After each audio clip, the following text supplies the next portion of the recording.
Hello everyone, আসসালামু আলাইকুম। আজ আমি দেশি চিকেন রান্না করব। দেশি চিকেন রান্না করার জন্য আমি তেল দিয়ে দিলাম। তেল দিয়ে আমি পেঁয়াজ, গোটা গরম মশলা দিয়ে দিলাম। দিয়ে একটু পেঁয়াজগুলো ভালোভাবে ভেজে নিচ্ছি।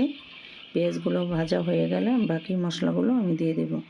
এখানে 3 টেবিল চামচ আদা রসুন বাটা আমি দিয়ে দিলাম। দিয়ে ভালোভাবে একটু কষিয়ে নেব, যাতে আদা রসুনের কাঁচা গন্ধটা না থাকে।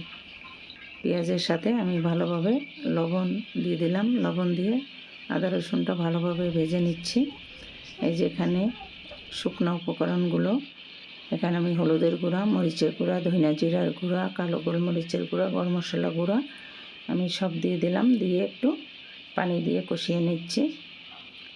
এই যে ভালোভাবে পানি দিয়ে একেবারে ভাজা ভাজা করে আমি কষিয়ে নেব, যাতে উপরে তেল উঠে যায়। এভাবে আমি মশলাগুলো ভালোভাবে কষিয়ে নিয়ে আমি চিকেনগুলো দিয়ে দিলাম। চিকেনগুলো দিয়ে ভালোভাবে চিকেনগুলো আমি নাড়াচাড়া দিয়ে কষিয়ে নেব। এভাবে ভালোভাবে কষিয়ে নিয়ে আমি ঝোলের পানি দিয়ে দেব। এই যে চিকেনগুলো আমি ভালোভাবে কষিয়ে নিচ্ছি। বাচ্চারা আলু পছন্দ করে, তাই কিছু আলু দিয়ে দিলাম। আলু দিয়ে নাড়াচাড়া দিয়ে ভালোভাবে মিশিয়ে নিলাম,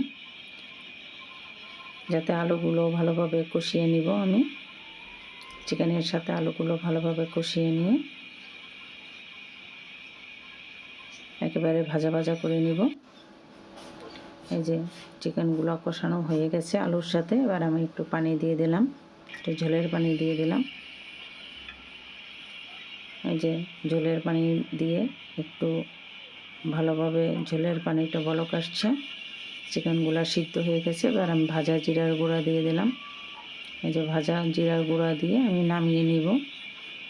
আজকে আমার ভিডিওটি যদি আপনাদের কোনো অংশ ভালো লেগে থাকে, লাইক কমেন্ট শেয়ার করতে ভুলবেন না। আপনারা ভালো থাকেন, সুস্থ থাকেন, নিরাপদে থাকেন। আল্লাহ হাফেজ।